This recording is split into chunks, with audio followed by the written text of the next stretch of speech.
it's Vicky and welcome back to my channel, or welcome to my channel if you've never been here before. Thank you so much for stopping by. So as we all know, the world has gone completely topsy-turvy, and I'm not really here to talk about that specifically just because I'm not a medical expert. I don't know what advice to give you on those aspects of life. All I can do is what you guys are doing, which is following the CDC guidelines and also social distancing. But I can give you guys my expertise on the things that I do know a lot about. I was going to say a little bit about, but I actually know a lot about this topic. So I felt like I would share some of my tips and tricks with you guys that I use. I've been working from home and also going to school from home for over a year now. So I've been able to figure out what works and what does not work. It did take a little bit of trial and error. So I thought that I could give you that expertise. So if that's something that you would like to see, make sure that you stay tuned. But before I get into the video, really quickly, I would like to say, if you haven't subscribed to my channel already and you find anything that I say during this video to be useful or funny or important, or maybe you just want to hang out with me again, that would be super fun. Make sure that you go down and you subscribe to my channel, and while you're down there, hit that little notification bell. It helps you stay notified whenever I upload a new video, which I probably will be doing a lot more of because,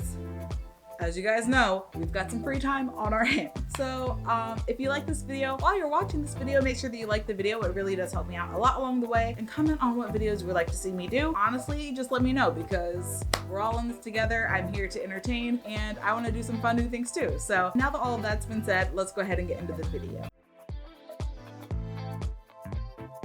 So the first tip that I have is get ready in the morning. I know that that probably sounds like, why would I get ready in the morning? I'm now working from home. Nobody is going to see me. Nobody's gonna care if I wear my pajama pants and slippers into the office. I totally get, and honestly, the first few months that I was working from home, I did the exact same thing. But I found that getting ready, brushing my teeth, getting dressed, having a nice breakfast really does help me a lot in the morning. I love doing my makeup in the morning. I don't do it every single morning because that would be a lot and honestly wasting a lot of money. But I do like doing it on days where I know that I am going to need to be a little bit more productive around the house. Probably sounds counterintuitive, but days where I'm like studying, I like doing my makeup sometimes just because it makes me feel like I'm ready to start the day. Also, getting dressed really does help you, and then you are transitioning into I'm going into the office kind of things. Now, I know that it's a little bit different if you're someone with chronic illness. I know that I'm a little bit different because I have chronic illness. So I have started wearing a lot of dresses. You don't have to do it like over the top. You don't need to get like your shoes on or get fully ready, but at least get out of your pajamas. And the first few weeks, girl, stay in those pajamas, like do what you need to do. Stay in those pajamas because it really does feel nice. We don't know how long this is going to last. As we transition out of that kind of like newness, changing out of your clothes really does help. Something else that really does help that I never cared about before, honestly, in the world, I truly never cared about it before, is making your bed. When you're first working from home, there's that temptation of, okay, my bed's already messed up, so I might as well just get right back into it. I would do this so much and then nothing would end up getting done. So what I've started doing and what I like to do, when I get out of bed, when I'm having my coffee and I'm getting ready for the day, I love making my bed. And that really does like make it kind of like a barrier of I just made this bed, I'm not getting back into this bed till it is time to go to bed. And then like, I don't know, there's something really nice about like after a long day of working, pulling back those sheets, getting into your nice, crisp, cool bed. Impeccable, incredible. So honestly, making your bed helps so much. Try it out for like a few days and see if you notice the difference, because before I was never a bed maker and now I'm totally a bed maker. So these next two that I'm going to be talking about kind of go hand in hand. The first thing that I really like doing is making a routine and sticking with it. Part of my morning routine is actually going downstairs, making myself a cup of coffee, and just like having that moment to separate myself from being asleep. And then it kind of gets me ready to start my morning. That's when I'll look at my phone or I'll watch some TV in the morning. It's really nice. I'll cuddle with my cat and it'll be like a nice little moment, and it's really quiet and like birds chirping. It is so relaxing. And on the warm days, I actually really like going outside because it really gives me some fresh air. Especially when you're working from home, it's hard to get fresh air, especially now it's kind of very hard to get fresh air. So if you have a balcony or a front door to walk out of, it helps kind of separate being at home and then being like, all right, this time is up, my 30 minutes or so are up, and now it's time to get ready. Do whatever you need to do to get ready for the day. I usually do like this morning routine in my pajamas, so that's something that I really like doing. I can get distracted pretty quickly, so having a time frame some of the things that I'm going to do throughout the day really does help me. And that kind of goes into the next thing that I'm going to be talking about, which is having a planner. Oh my gosh. This planner that I got in the beginning of the year has changed my life so much. It kind of looks like the ones that we would have when we were in school, which is the reason why I like it. The ones that we had in school were incredible, where you would have like the big things of the day, and then there's a to-do list on the side, which for some people, they don't like that. They like everything being carved out to the hour, which I do like doing, but I have that on my Google Calendar. But there's such a difference between writing it out and having those goals and those things that you're doing on that day to be huge and bright and like big versus like having it in your phone. Writing it out makes it feel more real, and that kind of gives you a digital approach, because I know that sometimes with everything that's like happening, you want to be glued to your phone or you want to be glued to any technology, but sometimes having that physical aspect really does help ground you and like make you work better. At least I have found that to be the case for myself.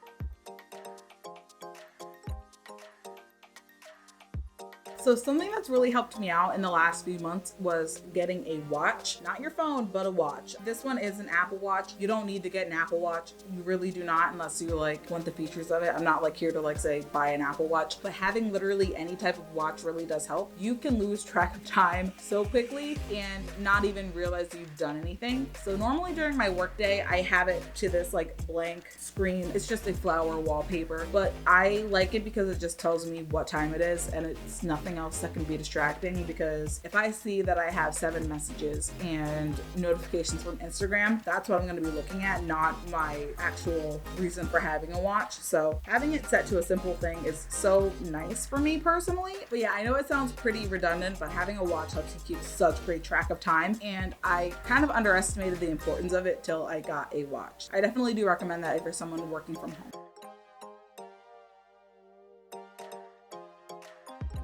So something that really does help with your workflow is creating a consistent and clean workspace. I know that this is sometimes easier said than done, because I have totally had situations where I had a workspace that was not conducive to learning, and it wasn't like helpful with me doing business. Before we moved into this house, my boyfriend and I had a desk that was in the corner of our room, and I would do all of my schoolwork from there, and I would do all of my editing from there, and all of my work from there. But I was able to create 2 different spaces that had different purposes. So I would have everything that could be a distraction behind me. So the desk was like in the corner. It wasn't me who set this up, it was my boyfriend, and I think it was expert planning. You don't have any distractions at all, but also having a clean workspace really does help. I noticed that when I am like trying to do work and my desk is cluttered with post-it notes and pens and highlighters, I cannot focus, and I'm more likely to look at my phone, or I'm more likely to look at literally anything else or get distracted by, oh, I need to clean that. Something that I always try to do, at least at the end of the day, is clean up my workspace, but also keep it clean throughout the day. Like everything is nice and clean and fresh, and I can start my workday without being like, oh my God, there's so much crap on my desk that I need to clean. Like, it has helped so much. I cannot stress the importance of it, and it's incredible. It's changed my life, honestly.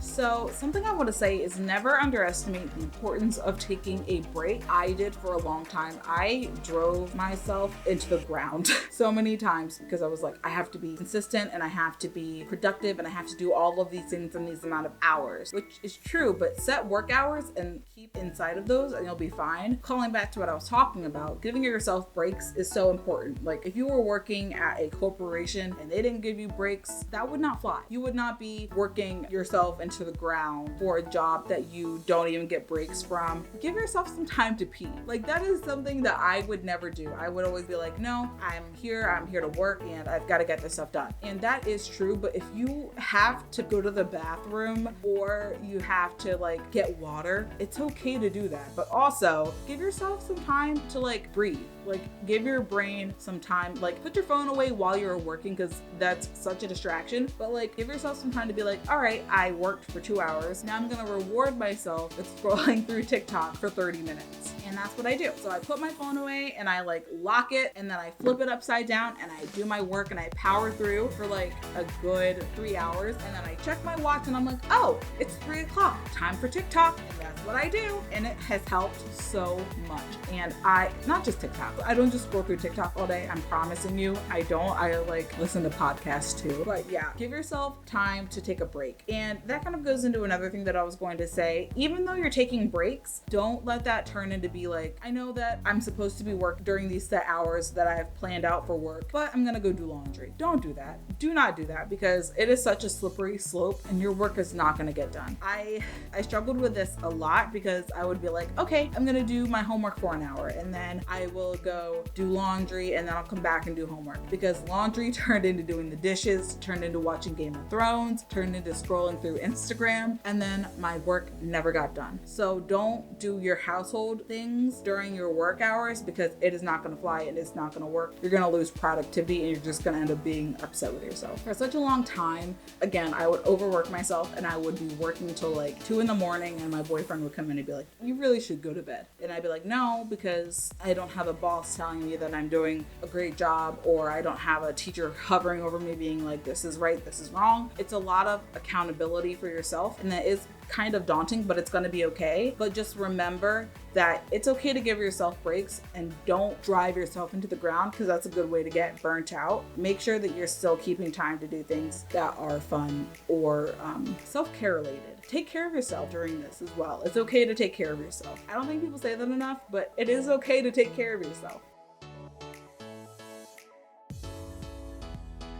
So this has kind of been a common theme throughout the whole video that I've been talking about. Make sure that you have your work hours and that they are your work hours. And that's honestly one of the hardest things to do. And it's hard to maintain because you're at home this amount of time and you're like, okay, well, I go to bed at 2 and I wake up at 9 and then I chill out for 3 hours. Everything goes in a weird mishmash cycle. So try to be like, okay, these days I work from 11 to 7 p.m. Make sure that from 11 a.m. to 7 p.m. you know that those are your work hours and those are sacred. After that, you can do all of your crap that you need to do throughout the rest of the day, and that's fine. But don't be like, oh, I'm gonna go do my taxes if it doesn't have anything to do with the homework that you were doing. I mean, do your taxes, but like maybe taxes was not a good example of this, but like don't be like, oh, I'm going to start a pot roast in the middle of like writing a report. So yeah, keep those work hours your work hours. Oh, going back to the planner, make sure that you put your deadlines and everything in those planners, because that will be your best friend. Your best friend. I'm telling you.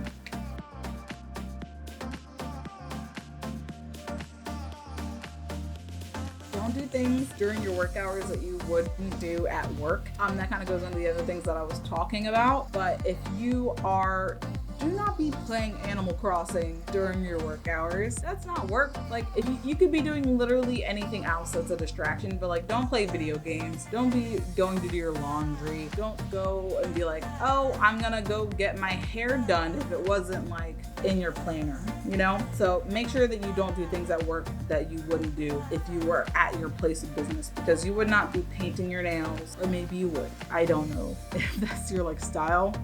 I guess, I don't know. And now I'm going to talk about some things that I really liked working from home. I love having a blanket over top of me to keep me warm and comfy, and it just makes me feel really nice and secure while I'm working. I know that some people like weighted blankets. I hate them. They make me feel super anxious, like extremely irrationally anxious. If that's something that helps you focus and makes you feel secure and safe in this like kind of uncertain time, then that's okay, and you can work with it, and it's nice to work with a blanket. And I don't understand why it would be frowned upon, but yes, working with a blanket is so awesome. For me, I have a lot of like back issues and like cramping and stuff like that. So something that I like to do is do my work with a heating pad. I like using the back heating pad that I have from Sunbeam. If I can find it, I will try to link it for you. But it like just attaches around my shoulders and I can clip it, and it's magnetic. Sometimes your office chair that you have at home is not the best office chair, and you want to be comfortable and you don't want to be like, I hate this so much. So yeah, I like using a heating pad, and I really really does help me a lot. I also really like listening to study music to kind of get me in that zone. Honestly, I like creating my own study playlist as well, but Spotify has some that I know are really, really good. You can find them on YouTube, you can find them on Apple Music. They're everywhere, and just like search study music and it will get you into that like super focus mode, and it's incredible. And something I like using also is headphones. I know that it probably sounds so redundant, but I love headphones just because they help block out everything. So if my cat's being like crazy and like running up and down the stairs, I can just tune that out. And it's not to be like rude, but I've got work to do. You just got to cancel out noise. I didn't do it beforehand. My boyfriend was actually a big headphones like proponent. I used to just use like my standard Apple ones. These are Audio Technica, and they are just big over the ear headphones, and they just help block literally everything out. And the sound quality on these are so amazing. These ones are pretty expensive, I will say, but you can honestly find over the ear headphones from anywhere like Amazon, and they'll be a good option for keeping everything kind of blocked out and keep you like in that super focused study zone. This is probably where I'm going to put a pin in the video for now. If you found the information that I talk about in this video to be helpful in any sort of way, or you just want to hang out with me again sometime on my little corner of the internet, I would love that. And you can do that again anytime if you go down and you subscribe to my channel, and also comment on what videos you'd like to see me do. But till the next time, stay kind, keep creating, take care of you, and I will see you soon. Bye.